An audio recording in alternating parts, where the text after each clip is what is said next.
اعوذ باللہ من الشیطان الرجیم بسم اللہ الرحمن الرحیم۔ عزت مآب صدر اسلامی جمہوریہ پاکستان ڈاکٹر عارف علوی صاحب، چیلا رام صاحب چیئرمین رائس ایکسپورٹر ایسوسی ایشن پاکستان، جناب عبدالرحیم جانو صاحب، شہزاد علی ملک صاحب، جناب حسیب علی خان صاحب اور حبیب الرحمان صاحب، یہاں بیٹھے ہوئے تمام ہی معززین، سامعین، ناظرین، اور اسپیشلی ہمارے عمان کے قونصل جنرل، انڈونیشیا کے قونصل جنرل،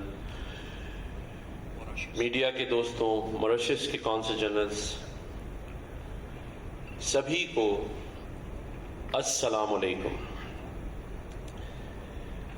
میں کل رات بھی رحیم جانو صاحب کی دعوت پر ان کے گھر تشریف لے گیا تھا، اور رائس ایکسپورٹر ایسوسی ایشنز کے جتنے نمائندگان، ایکسپورٹرز پورے پاکستان سے ان کے گھر جمع تھے، ان کی باتیں سنی، اور خوشی بھی ہوئی کہ یہ وہ واحد پاکستان کی ٹریڈ ہے جس نے 300 ملین سے 3 بلین ڈالر تک ترقی کی ہے، اور اس میں جتنی کوششیں، کاوشیں رحیم جانو صاحب کی اور ان کی ٹیم کی ہیں اسے سراہا بھی جانا چاہیے۔ اور میں کل سوچ رہا تھا وہاں بیٹھ کے، لیکن میں نے کہا میں اس کی جو اناؤنسمنٹ ہے وہ یہاں آج کروں گا۔ اور اس کے ساتھ ساتھ جو رحیم جانو صاحب آئی کیمپ لگا رہے ہیں پورے پاکستان میں، جس کی بھی مثال نہیں ملتی کہ یہ پورے پاکستان کے اندر ان نابینا افرادوں کے لیے یا جو علاج نہیں کرا سکتے اس کے لیے ہر سال پچھلے 34 سالوں سے کیمپ لگا رہے ہیں، تو میں رحیم جانو صاحب کا نام ایز گورنر سندھ یہاں سے ستارہ امتیاز کے لیے ریکمینڈ کروں گا، اور پریزیڈنٹ صاحب سے بھی ریکویسٹ کروں گا اور پرائم منسٹر صاحب سے بھی کہ ایک شخص جس نے اس ٹریڈ کو 300 ملین سے 3 بلین ڈالر تک پہنچایا ہے تو ہمیں انہیں ستارہ امتیاز دینا چاہیے۔ تو میں وہ یہ خط انشاءاللہ تعالیٰ اگلے 2-3 دن میں بھیجوں گا۔ اس کے ساتھ ساتھ پچھلی بار جب پرائم منسٹر صاحب آئے تھے تو رحیم جانو صاحب نے وہاں یہ بات کی تھی کہ ان کی جو انڈسٹری ہے یہ پاکستان میں رائس ایکسپورٹر ایسوسی ایشن دوسرا بڑا ایکسپورٹ پاکستان سے کر رہی ہے، مطلب سیکنڈ انڈسٹری ہے جس کی ایکسپورٹ اتنی بڑی ہے، لیکن نہ جانے ہم کس طرف چل پڑے ہیں کہ ہمیں انہیں انڈسٹری کا درجہ دینے میں کوئی بہت ساری پرابلم ہے، کیونکہ یا تو ہم چاہتے نہیں تھے کہ یہ کیوں آگے چلے گئے یا واپس 300 پہ لانا ہے، لیکن میں صدر مملکت صاحب کی موجودگی کا فائدہ اٹھا کے ان سے بھی یہ درخواست کروں گا کہ آپ بھی اپنا اثر و رسوخ استعمال کرتے ہوئے منسٹری آف کامرس انڈسٹریز کو یہ بات ضرور کہیں، بذریعہ خط کہیں، میں بھی لکھوں گا کہ انہیں فی الفور جو ہے انڈسٹری کا درجہ دیا جائے، اور یہ ان کا حق ہے، یہ کوئی ذاتی خواہش نہیں ہے۔ اگر کوئی انڈسٹری پاکستان میں دوسرا بڑا ایکسپورٹ کر رہی ہے تو ہمیں اسے انڈسٹری کا درجہ دینے میں کیا پرابلم ہے؟ تو ظاہر ہے مسائل پاکستان میں بہت سارے ہیں، معیشت کا بحران ہے جس سے ہم نکل رہے ہیں اور ہم اس کا مقابلہ بھی کر رہے ہیں،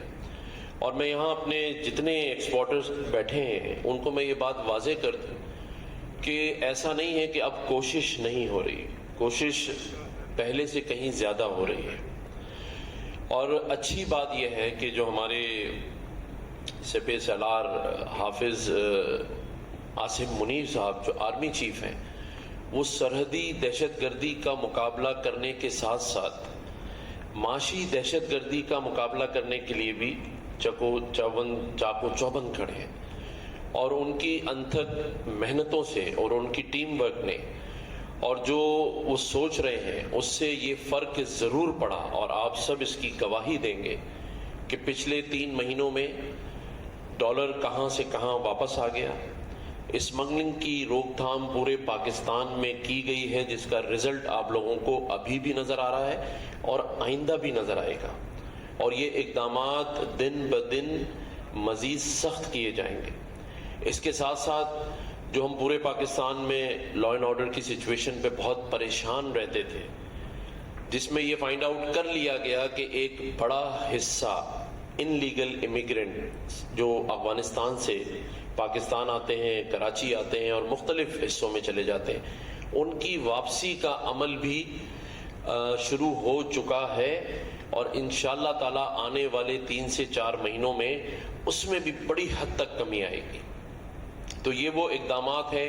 جو آپ لوگوں کے لیے لیے جا رہے ہیں، معیشت کو مستحکم کرنے کے لیے، استحکام لانے کے لیے، اور دن رات جو کیئر ٹیکر گورنمنٹ کے لوگ ہیں، منسٹر صاحبان ہیں، وہ بھی کام کر رہے ہیں، کیونکہ انہیں لایا اور لگایا اسی لیے گیا ہے کہ وہ آپ کے مسائل کو فی الفور حل کریں۔ اس میں جہاں بحیثیت گورنر سندھ میں اپنے خدمات آپ لوگوں کو دے سکتا ہوں، وہ آپ کے لیے حاضر ہیں۔ میں یہ لفظ تو بڑا عجیب لگتا ہے کہ 24/7، لیکن آپ یقین کریں میں آپ کے لیے دن میں 7 گھنٹے تو اویلیبل ہوں ہی ہوں۔ آپ جب چاہیں گورنر ہاؤس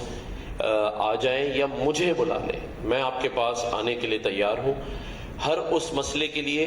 جس میں میں آپ کی فیڈرل گورنمنٹ سے، سندھ گورنمنٹ سے کوارڈینیشن کرا سکوں، آپ کے مسئلوں کو حل کروا سکوں، چاہے وہ اسٹیٹ بینک آف پاکستان سے ہوں یا فیڈرل منسٹریز سے ہوں۔ تو میں اپنی خدمات آپ کے سامنے رکھ رہا ہوں، اور اس امید کے ساتھ کہ آپ اسے سیریس لیں گے اور ہم سب مل جل کر اس پاکستان کے استحکام کے لیے کام کریں۔ کل پریزیڈنٹ صاحب نے کاٹی کے پروگرام میں بہت پیاری خوبصورت باتیں کی۔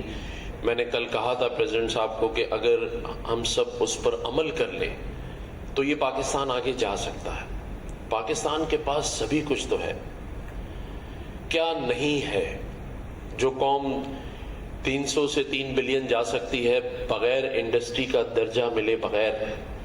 تو پھر آپ یہ سمجھیں یہ وہی کام ہے کہ بندوق میں گولی نہ ہو اور فتح کر کے آ جائے۔ تو یہ ٹیلنٹ ہے اس قوم میں۔ سوچیں کہ آپ کو انڈسٹری کا درجہ نہیں ملا اور آپ 3 بلین پہ لے گئے، تو اگر آپ کو مراد، سپورٹ اور یہ یقین دہانی کرائی جائے کہ حکومت آپ کی سرپرستی کرے گی، آپ کے پیچھے کھڑی ہے، آپ کے ساتھ کھڑی ہے، تو وہ دن دور نہیں کہ یہ 3 بلین 6 اور 7 اور 8 پر بھی پہنچ سکتا ہے۔ کیوں نہیں پہنچ سکتا؟ جنہوں نے ہمارے ساتھ ترقی کی یا ہمارے ساتھ آزادی لی، جب وہ سب کچھ بن سکتے ہیں اور ہم بھی انڈیویجلی سب کچھ بن گئے ہیں، اچھا ڈاکٹر، انجینئر، سب کچھ،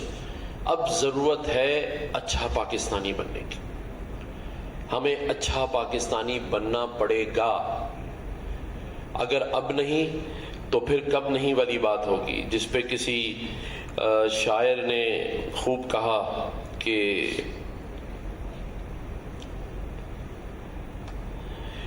یہ شعلہ نہ دب جائے، یہ آگ نہ سو جائے، یہ شعلہ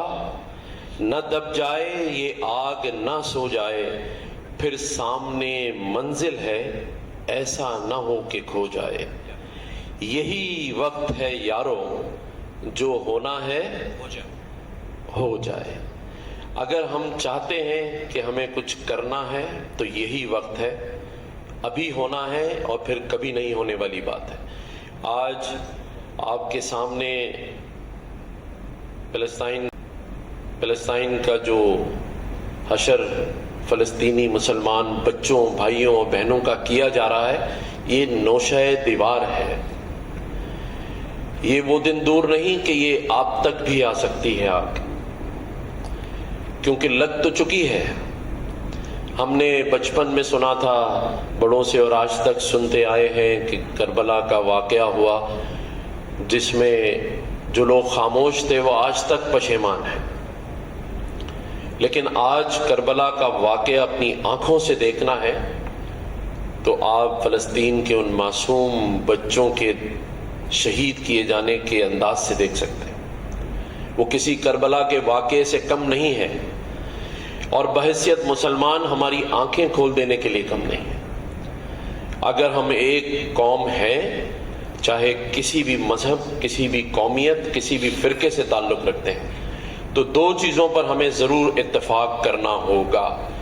ایک پاکستان، پاکستانی ہونے پر، اور ایک قوم ہونے پر۔ قومیں ترقی کرتی ہیں، انڈیویجلز نہیں کرتے ہیں، پوری قوم کو ترقی کرنی ہے، اور ہو سکتی ہے، کوئی آر نہیں ہے، کوئی تکلیف نہیں ہے، سب کچھ ہو سکتا ہے، چاہے کوئی نہ چاہے، IMF نہ چاہے، ہمارا پڑوسی ملک بھارت نہ چاہے تو کیا ہوا، ہم پھر بھی کر سکتے ہیں۔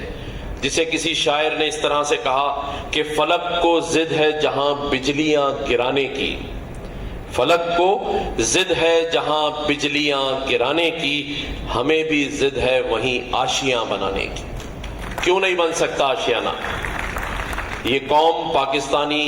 24 کروڑ غیرت مندوں کی قوم ہے، 7.5 لاکھ افواج پاکستان غیرت مند جوانوں کی فوج ہے، جس نے سرحدوں پہ رہ کر یہ تو ثابت کیا کہ پڑوسی ملک بھارت جو چاہے کر لے، لیکن فوج اگر کھڑی ہے تو اس کی ہمت نہیں ہے ادھر آنے کی۔ تو اگر ہم معاشی طور پہ بھی چاہیں گے تو سب کچھ کر سکتے ہیں۔ مثال آپ کی رائس ایکسپورٹر ایسوسی ایشن ہے، جس نے 300 سے 3 بلین کر کے دکھایا ہے۔ تو کرنے کو سب ہو سکتا ہے، فرق صرف یہ ہے کہ اگر ہم یوں کہیں کہ چلو کوئی ایسا کام کر جائیں وطن کے لیے، چلو کوئی ایسا کام کر جائیں وطن کے لیے کہ ہمارا بس نام رہ جائے وطن کے لیے، تو پاکستان کے لیے ہم نے کرنا ہے، اور انشاءاللہ تعالی ہم سب مل جل کر کریں گے۔ یہ وہ قوم ہے جو سب کچھ کر سکتی ہے، میرا یہ ماننا ہے، میرا یہ ایمان ہے۔ لیکن اگر نہیں کرتے تو آج جو مسلمانوں کے ساتھ فلسطین اور پورے دنیا میں، چاہے ہم کشمیر کی مثال دیتے، ہو تو رہا ہے، تو آئیں ہم سب ایسے جینے کے بجائے، جسے کسی شاعر نے اس طرح سے کہا کہ نہ منہ چھپا کے جیے نہ ہم سر جھکا کے جیے، نہ منہ چھپا کے جیے نہ ہم سر جھکا کے جیے، ستم گروں کی نظر سے نظر ملا کے جیے، اب ایک رات کم جیے تو کم ہی سہی، یہی بہت ہے کہ مشعلے جلا کے جیے۔ اللہ تعالیٰ پاکستان کا حامی و ناصر ہو، اس امید کے ساتھ کہ آئندہ اس رائس ایکسپورٹر ایسوسی ایشن کے پروگرام میں 3 بلین کے بجائے ہم 5 بلین کو سیلیبریٹ کر رہے ہوں گے۔ اللہ تعالیٰ آپ سب کا حامی و ناصر ہو۔ پاکستان پائندہ باد، پاکستان زندہ باد۔